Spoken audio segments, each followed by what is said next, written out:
Hello and welcome to the latest episode of Material Matters with Grant Gibson.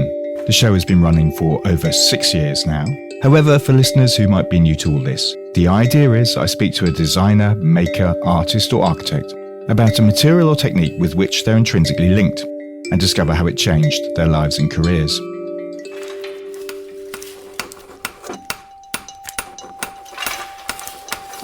Before I go any further, I'm delighted to say that this episode of the podcast is sponsored by 3 Days of Design. If you're going to the Copenhagen-based festival, which runs from the 18th to the 20th of June, then I urge you to download the 3 Days app. It's been designed to make your festival experience easy and intuitive. You only have to register once to get access to events across the city. You can control your own data, personalize your schedule, and there's an interactive map to help you navigate around the 8 design districts. If I were you, I'd download it today, wherever you get your apps from. So in this episode, I'm delighted to be talking to Sabine Marcelis. Sabine is a Rotterdam-based designer and artist who, in her own words, is forever in search of magical moments within materials. She's probably best known for her work in glass, resin and stone, which often plays with light and water. However, most recently, she's part of a project with Hydro that asks a group of internationally renowned designers to create pieces from 100% post-consumer aluminium, which has been sourced and produced within a 100-kilometre radius.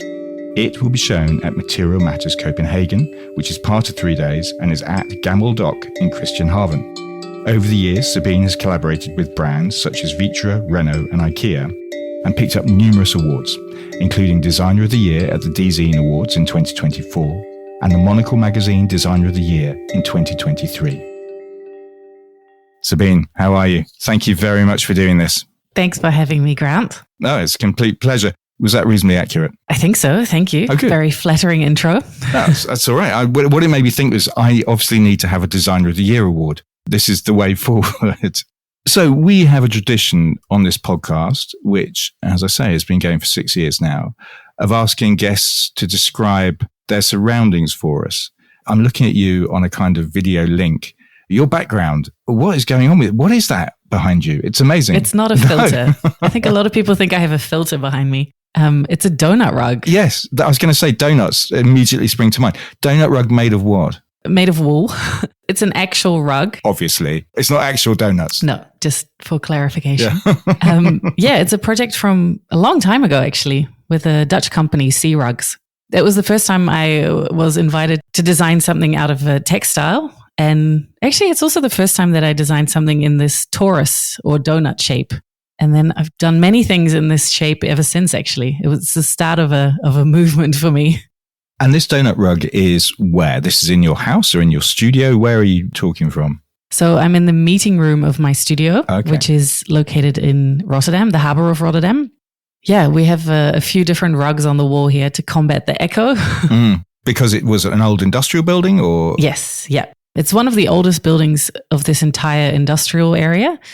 It used to be the storage for tents. And yeah, we managed to be able to buy it a few years ago. And we've spent 2 years renovating, kind of finally finished. But now it's, a really nice space to be. Great natural light, which is obviously really important for me.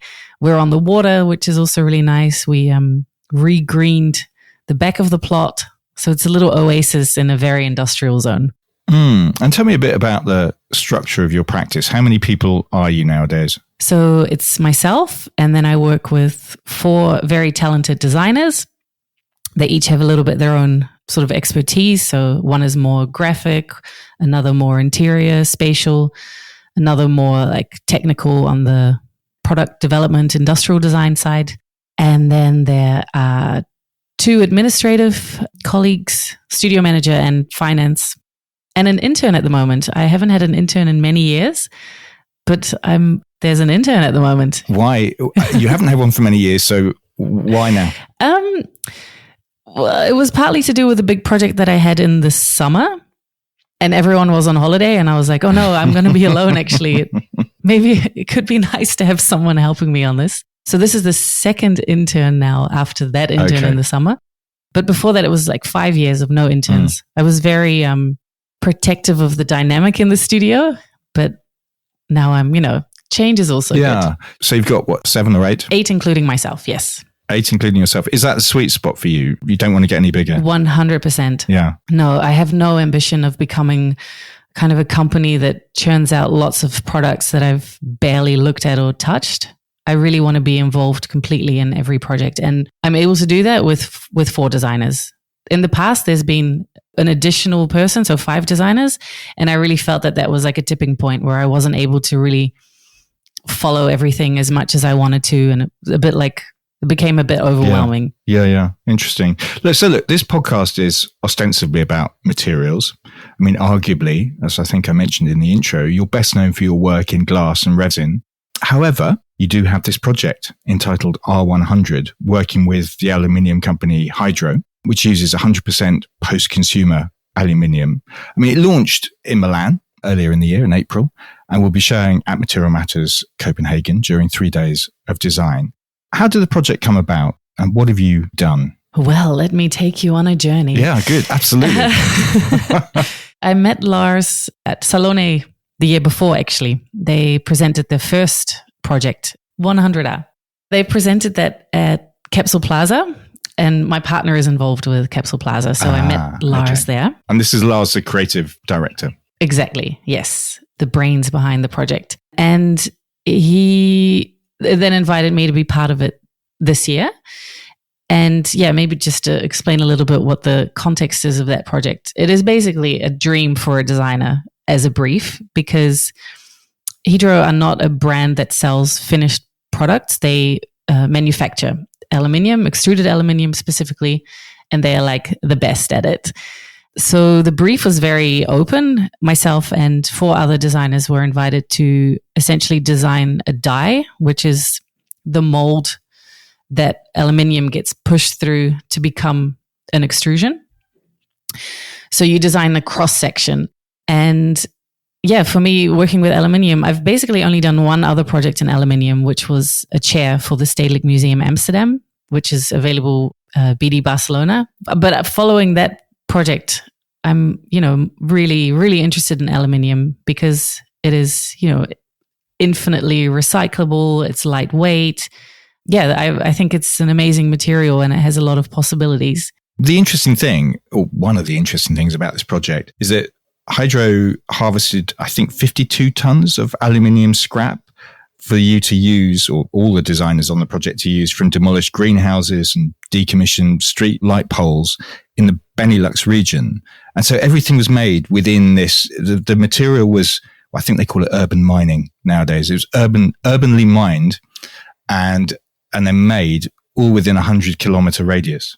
Yeah, and actually in my case, I'm also within that 100-kilometer radius. So it's sourced, designed, and manufactured, all parts of the manufacturing process, including the anodizing, which is done at a separate plant, all within that 100-kilometer radius, indeed. The notion being that it reduces transport emissions, right? Yeah. Yeah, and I think what's super nice about this project also is that when they gave the brief, essentially, we were not aware of that.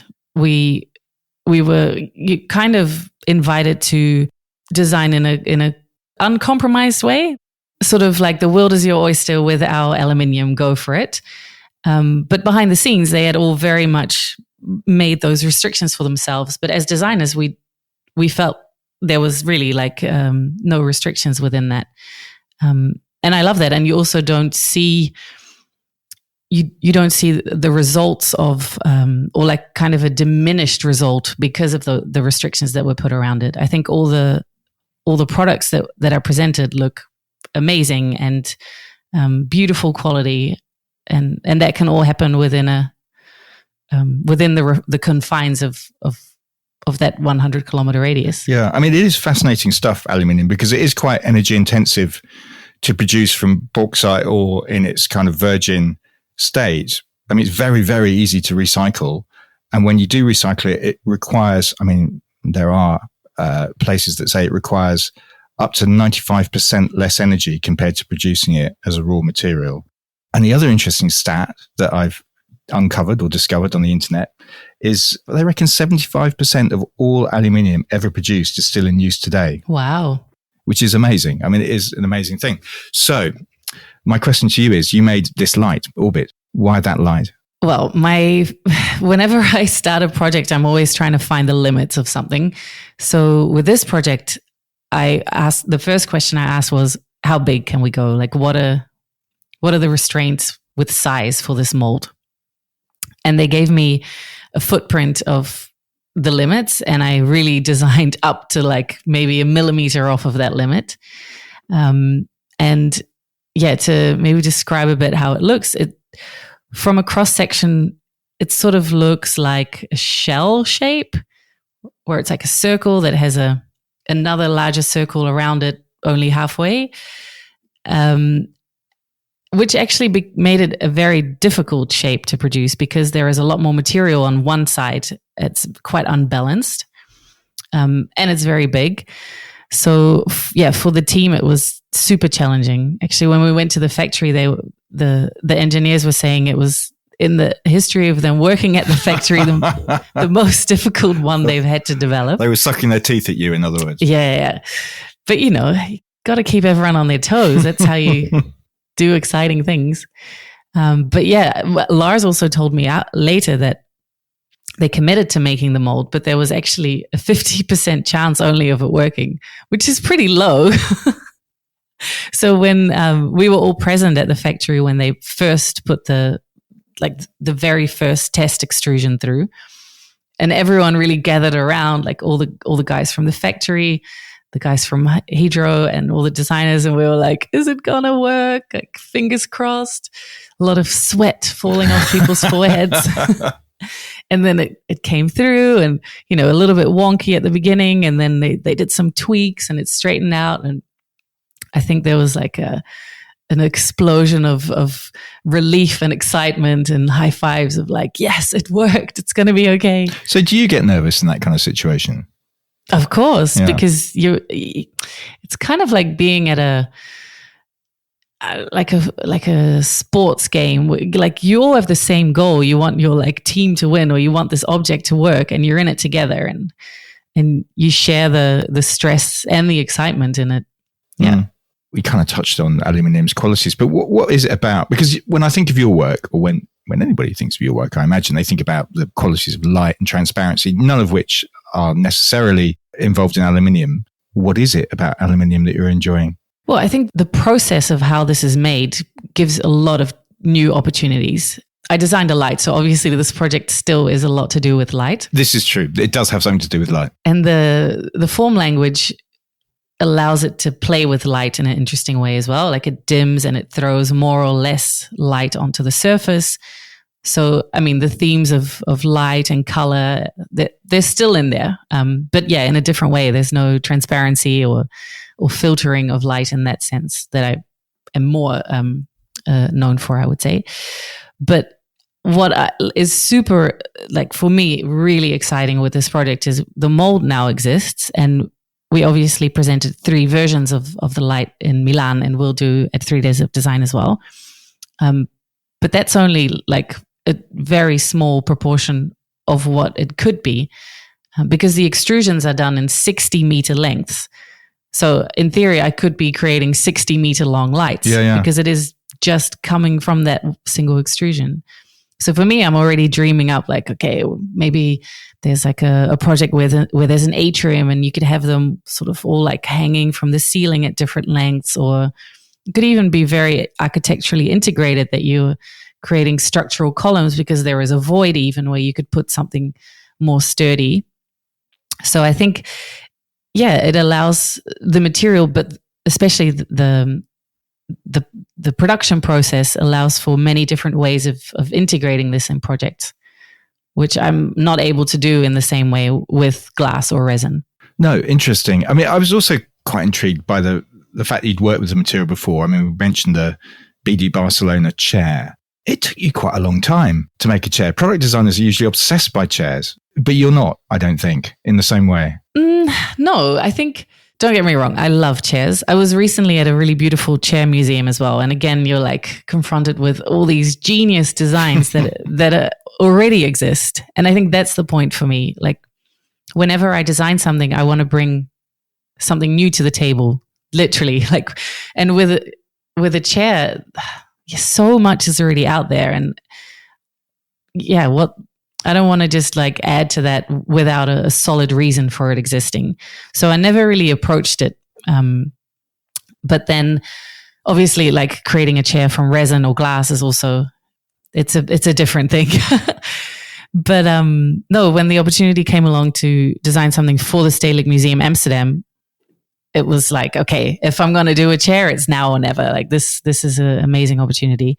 And then put a lot of restrictions on it. The museum had a lot of demands for it, but I also, for myself, wanted to put even more demands on it. Like it had to be something that it needs to really be super functional. So lightweight, stackable, responsibly sourced and recyclable, sturdy because it needs to be, there in a public space, heavily used. And then with all of those things, it still needs to look new and not looking like something that already exists.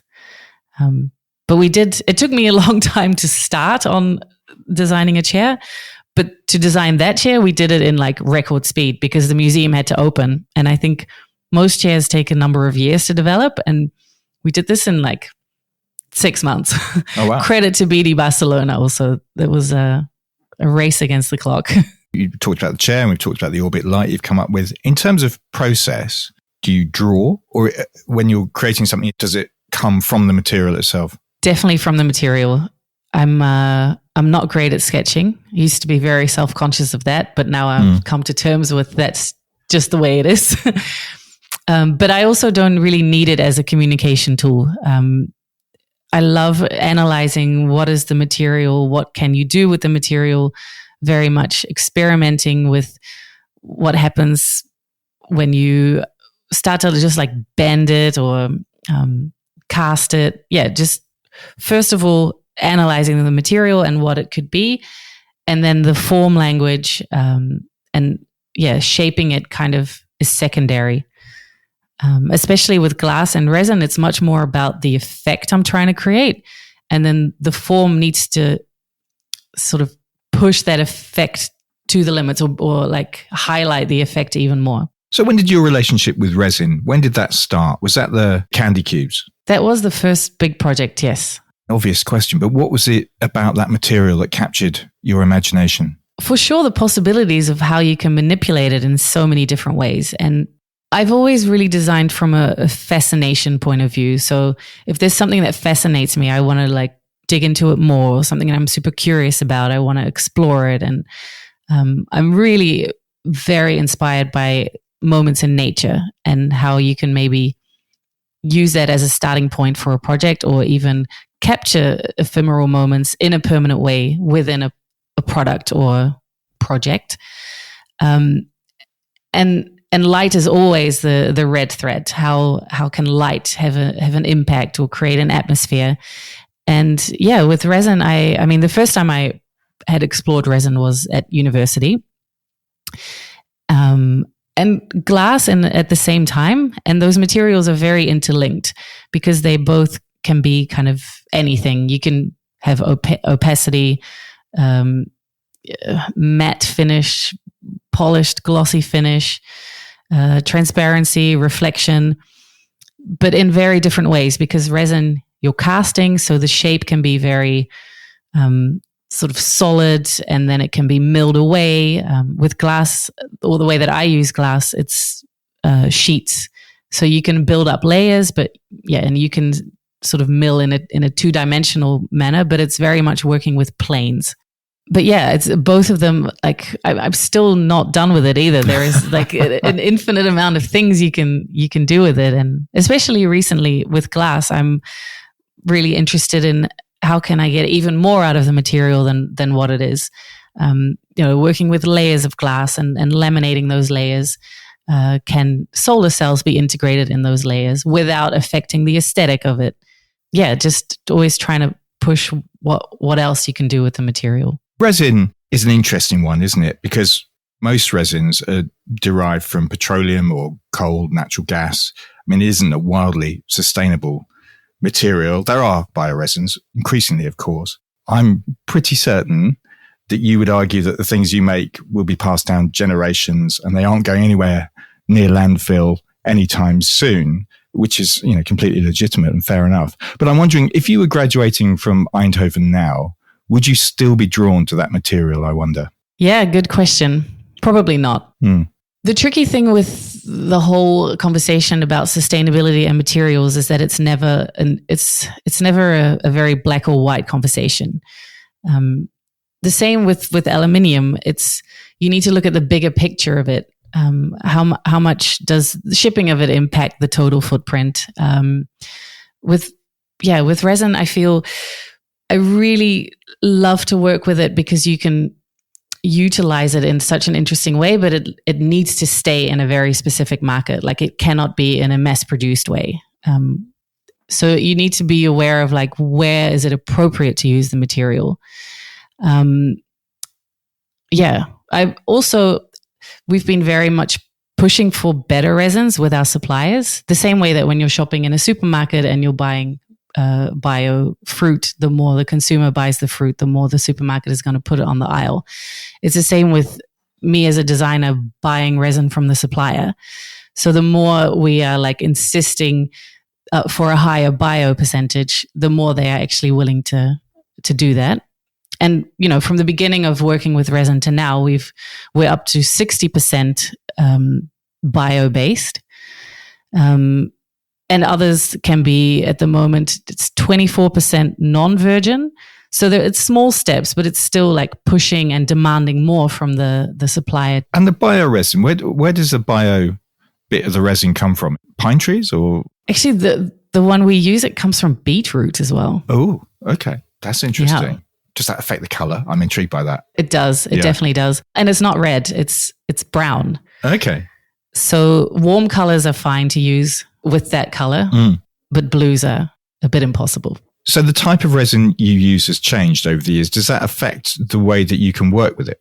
Yes, of course. How? That we always need to fine tune the exact recipes and the exact proportion of hardener that's added. It's always in flux. But even when you have a consistent material, different batches are different, and over time there is changes.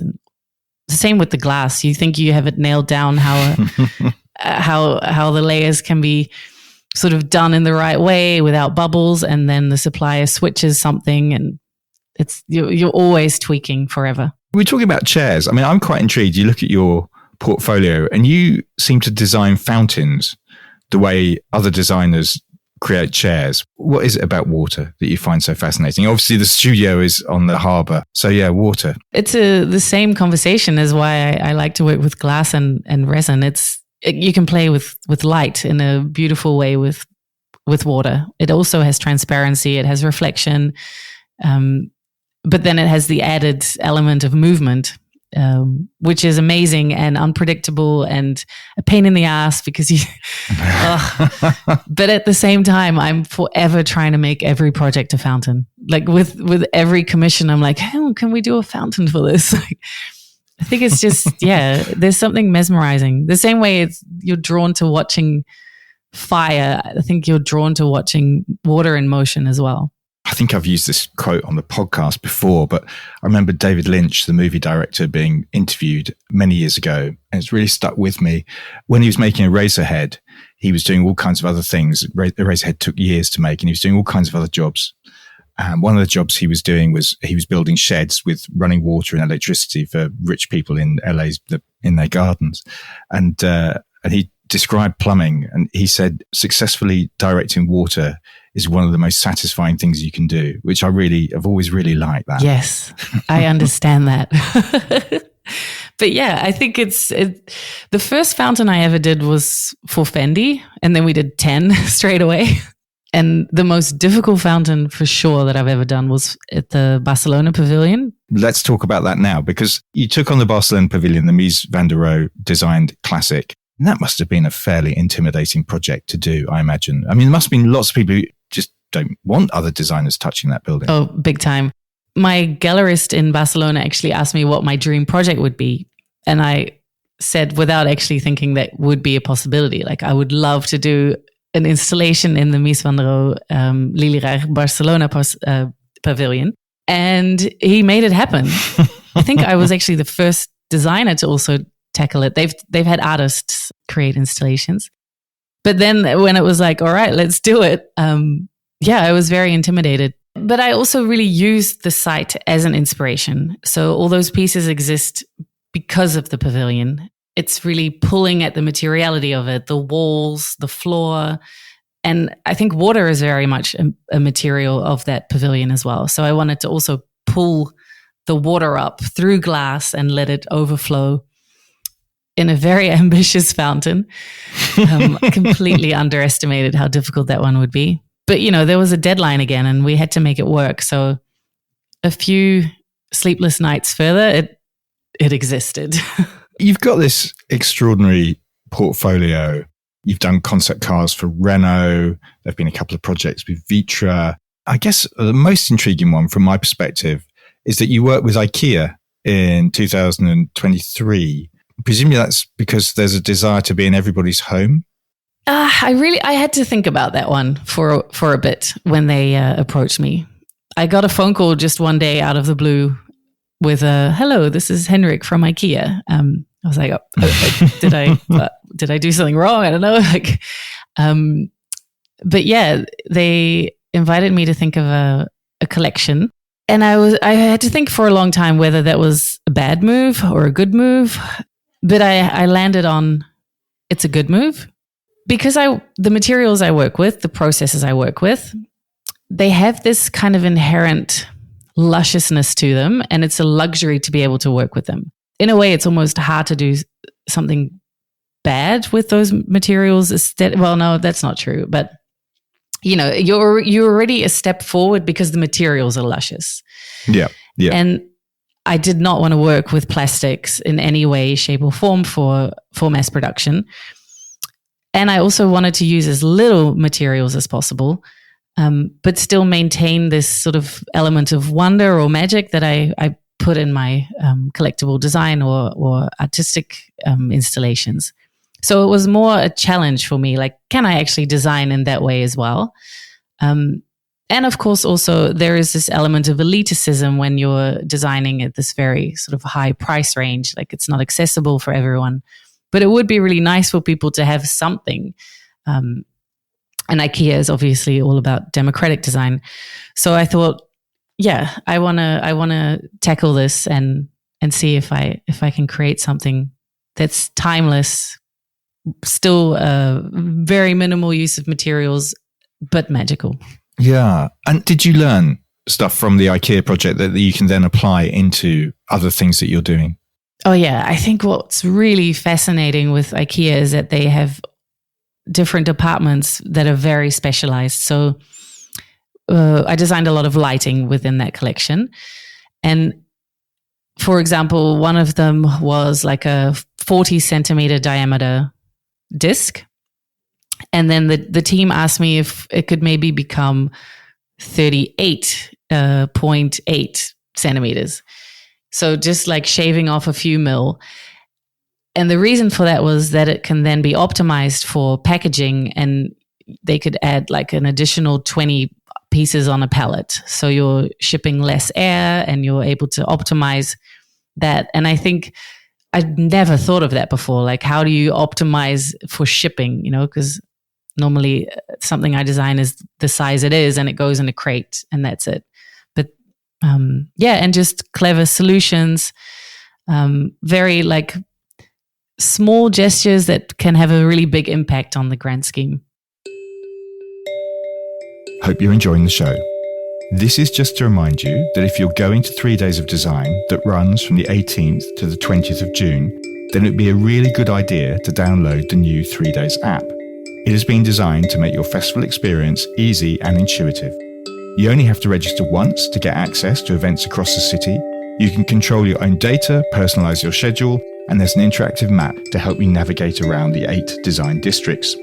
And of course, when you've downloaded it, the first thing I'd look up is Material Matters Copenhagen. On a different note, while I have you, Material Matters London returns to the London Design Festival in September. We have a new venue, the Awesome Space House, and a growing roster of brilliant exhibitors that range from global brands to micro manufacturers. There is still space though, so if you're interested in taking part, get in touch at hello@materialmatters.design. That's hello@materialmatters.design. Hope to see you in Copenhagen. Can we talk about your background? Because I think people presume you're a New Zealander, but you were actually born in the Netherlands. I'm a total Dutchie. You're a total Dutchie. But I feel like a Kiwi. Yeah, that's interesting. I mean, why did your parents move to the other side of the globe? My parents are very nomadic and very hungry for new experiences. I definitely have that from them. So they've constantly moved their whole lives. Actually, they just moved again a few weeks ago to a new place, 2.5 hours away from here. They used to live in the same city. So that's a... So they're back in the Netherlands as well? Yeah. Okay. Now they're inching towards the border of Germany. But yeah, they just wanted a change of lifestyle. And that was kind of the most extreme change of lifestyle you can imagine from the Netherlands. What age were you when that happened? I was 10.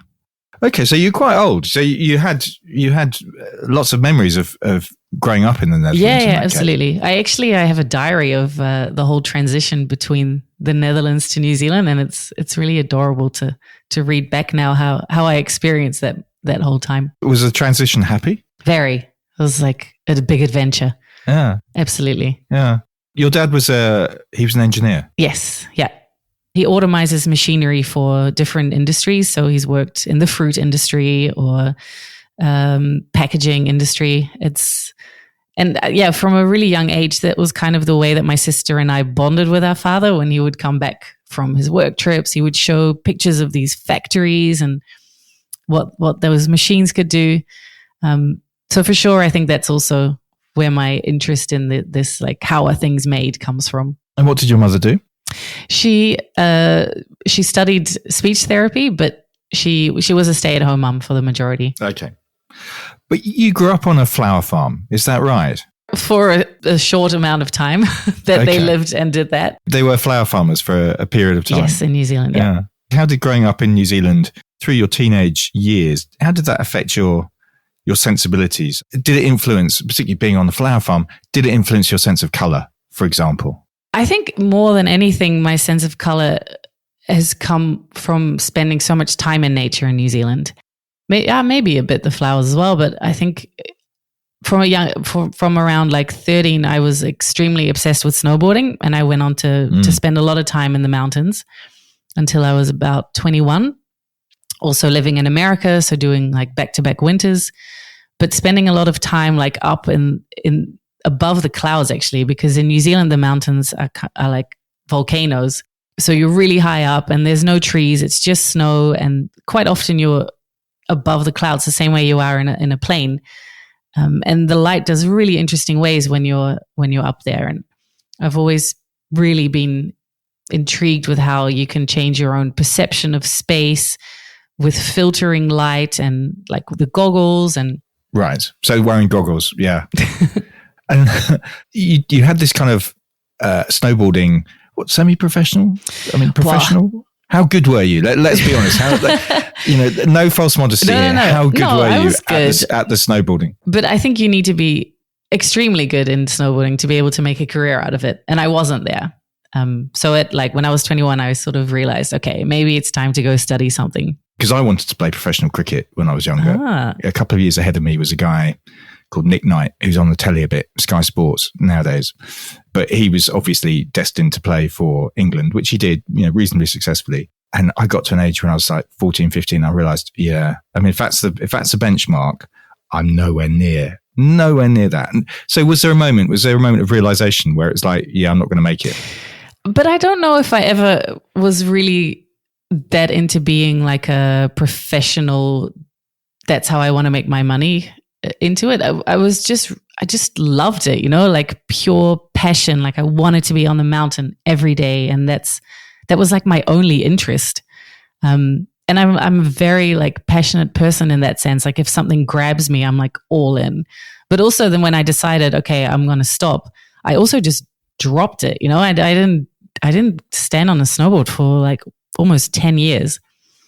I just completely shifted focus. And then I really found my love in design as well, which I'm very grateful for. So if something grabs me, I'm like dangerously all in, and I lose sight of other things. You have described yourself as being both restless and driven. Do you sit back and ponder on where that drive comes from? Oh gosh, therapy time. I don't know. I think I just want to live a very full life. I want to have a lot of experiences, and I don't see the point in doing things if they're not wholeheartedly or meaningful. Yeah. I don't know if it comes from somewhere or it's just like my brain is wired that way. Were you making things as a child? Oh, all the time. Yeah. What kind of things were you making? My parents were growing flowers and selling them at the like weekend markets. And I had my own little stall next to them selling jewelry. Excellent. Excellent. Which, it was like techie kind of stuff, like marbles that had metal wiring around it. I was always creating. I made a lot of my own clothes growing up as well. It's a way of expressing yourself as well, especially when you grow up in a school system where uniform is the standard. So you have to create interesting jewelry and bits to your outfits to show your like uniqueness. Yeah. What were you like at school?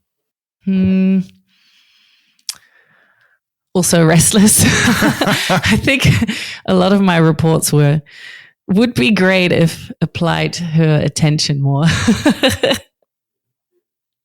But that was great when my last year of high school, I went to an outdoor pursuits college where snowboarding was one of the subjects. So I thrived in that subject. The subjects that grabbed my attention, I was very good at, and the other ones like medium to not so good. Yeah. So you're not going to be a snowboarder. Design, that was the next obvious step. How did that come about? Well, my sister actually studied design in New Zealand. And I had a bit of a pivotal moment when I decided to stop snowboarding. It was coupled with a pretty intense surgery. My appendix burst while in America. And then I kind of just had like a reset. I was like, what am I doing? I don't know what to do actually. And it was a little bit out of desperation. I was like, oh, maybe I'll just do what my sister did. That looked kind of fun. And then I got so lucky because I really loved it and thrived at the school. But yeah, after 2 years, this was in Wellington, New Zealand. It was an industrial design bachelor.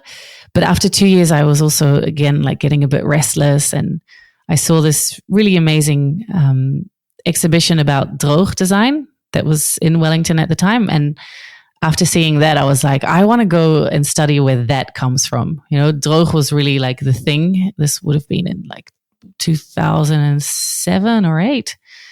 Heisbacher and Rennie Ranmakers, right? Yes, yeah. And designs by, who would it have been? Like Joris Laarman and Marcel Wanders and Jürgen Bay and yeah.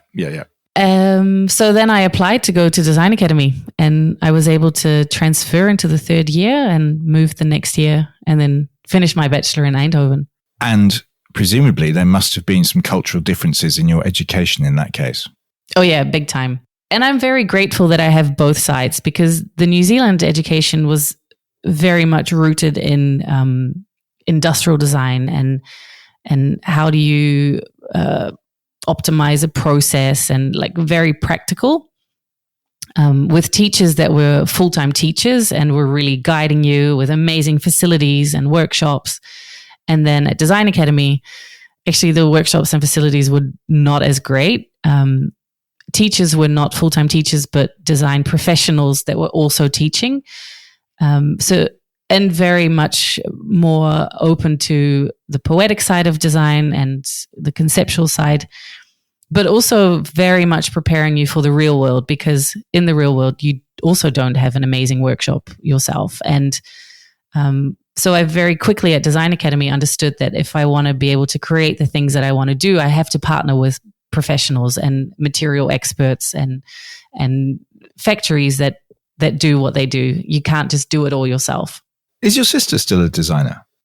So when she graduated, she never went on to practice herself as a designer, but she went into the education of design. And yeah, she's amazing at that. And she runs a really great program. She also moved to Rotterdam a few years ago. She's helping others design amazingly. You graduated, I think I'm right in saying, from Eindhoven with it's like a homebrew kit, but yes. but one with a bit of a difference. So it was a homebrew kit that you kept in your living room, right? Yeah, it was an installation to make wine at home. Excellent. Which sounds very different to what I do now, but actually it's also kind of a fountain because I wanted to showcase what a liquid can do and be. It starts as just water with fruit, sugars, yeast, and then there is a transformation of the material. It starts to bubble. It starts to transform into alcohol, and you need to siphon, which is kind of an action that also looks like it's a performance. And I just felt like it shouldn't be hidden in a basement like a dirty secret, but it should be on show like an aquarium would be. And what did she just make of that? I had a lot of battling with my teacher because he saw it as it's like a bread machine and you have it in the kitchen and it's like a one-stop shop for making wine. And I was like, no, not at all. It's an aquarium. It's in your living room. But it really taught me how to fight for my ideas as well, which I think is always good. Does your background in sport, does that feed in to your design career, or are they two completely separate silos? I think the mentality is very important because I don't easily give up. Like with snowboarding, I would easily spend a full day trying to land a new trick. And then, you fail, you get up, you hike back to the beginning, try it again, analyze why did it not work that time, tweak something again. And it's the same now. If there's a project, you try the production of it, or like a sample, it doesn't work. Why not analyze it? Try again. I don't expect things to work straight away ever. And I have a lot of persistence and I would say grit. And I don't think I would have had that if I hadn't have done like a competitive sport beforehand. And determination. And it's quite intriguing because you graduated from Eindhoven, and I think you did some work with Front, or an internship with Front. I interned at Front, yes, for half a year. Yeah, half a year. But then you opened your own studio. You never wanted to work for anybody else. But it's also thanks to Sophia from Front, because she sat me down one day and was like, you should go it alone, really, like try it, because the minute you get a job, it is so difficult to leave that job and then not have that paycheck anymore. When I graduated and was like, all right, here I am, I'm going to have my own studio now. There were so many moments where it would have been, or I had those thoughts as well, like, oh, it would just be much easier to go get a job and then I could have a consistent paycheck. And then I would always hear her voice like, don't do it. And I'm very happy I didn't. Did you have a plan though? No. When you left, or a sense of maybe where you belonged in the design world, or design firmament? If anything, I was a bit confused because I was always told that I had to define my place. Like, what is it that you do? Which scale? What market? And I specifically wasn't interested in that because I didn't want to only design for brands, or only do collectible design, or only do, I don't know, artistic, sculptural, public artwork installations. I just wanted to explore it all, which I guess was a bit confusing. And I was told that I shouldn't confuse people. I should really like find a lane and stay in there. Who told you that? My teachers at Design Academy. Okay.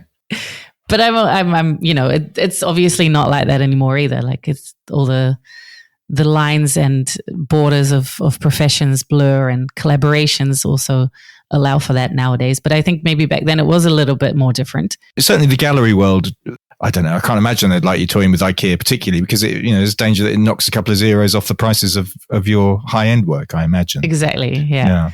Yeah. So why Rotterdam? How did you end up there? Well, I also did an internship in Rotterdam, and at the time I was living in a squat, and I had a great time in Rotterdam. I love Rotterdam. There is, it's so diverse, and as I said before, I love to have like a full life with lots of experiences. And I felt in Eindhoven, it was like design overload. Like every conversation you had with everyone was about design, and everyone is working in design. And what I really liked about Rotterdam is that there's just a few people, and then the rest are doing other things. And that was much more interesting for me to be surrounded by other things than just design. So I applied for this program, so you're able to squat buildings in the Netherlands. But because of that, there are companies that facilitate for young professionals or students to live in buildings that could potentially be squatted when they're empty. So it's an anti-squat program. And then you live in those places for a very low amount of money. So I was given a house for like €150 a month. How much, sorry? 150, yeah. But I also very much credit this to be able to have started my studio like that. It was really a time where I could just experiment in a very compromiseless way again. What is the word? Uncompromising. But I quite like compromiseless. I think we should maybe add that. So yeah, I moved to Rotterdam because I got that house, and then I was able to just sort of do some jobs on the side, like babysitting or bartending to cover that rent and material costs. And I wasn't that concerned with people needing to buy my work yet, because my overheads were tiny. Tiny, yeah. Did you meet fabricators or people who could make your work in the city? Was there that kind of community going on? Yeah, Rotterdam is a harbour industrial city, so there's lots of fabrication here. And even now, I never need to go very far away. There's a lot of things being made in and around the city.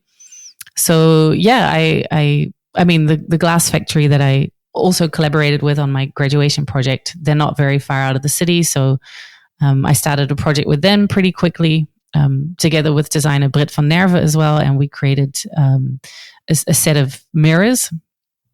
Then actually at the very beginning, I was really searching out different types of factories in Rotterdam, not Rotterdam, even in the Netherlands. And I found this coffee filter company in Maastricht. And I remember visiting them and being like, oh, let's do something interesting with coffee filters, because why not? And also because it was like cheap. They were like, yeah, you can like use as much of this material as you want, and essentially like paper. But yeah, I was like on this course of like, where are the factories? What can I do with them? Oh, hang on. You've got to, what did you end up doing with the coffee filters? Well, I did design a coffee machine, like a very lo-fi one, not like a electric one, to be able that use their coffee filters. But yeah, I never got that off the ground, actually. Maybe I should revisit it now. So this pathway that you took, you leave Eindhoven, you move to Rotterdam, you had cheap rent, you're able to make enough money doing other things to build a studio. Is that still possible in Rotterdam now? I look at London in the 90s, for example, where people were leaving the Royal College and moving to the East End, and they were able to do quite a similar thing. But that's impossible in London now. Can you still live that way in Rotterdam and forge a studio the way that you did? If you're lucky. There are far less of these anti-squat initiatives than there were 15 years ago. Is that because the city's got gentrified? Big time. Right. Big time. The city is very different than it was then.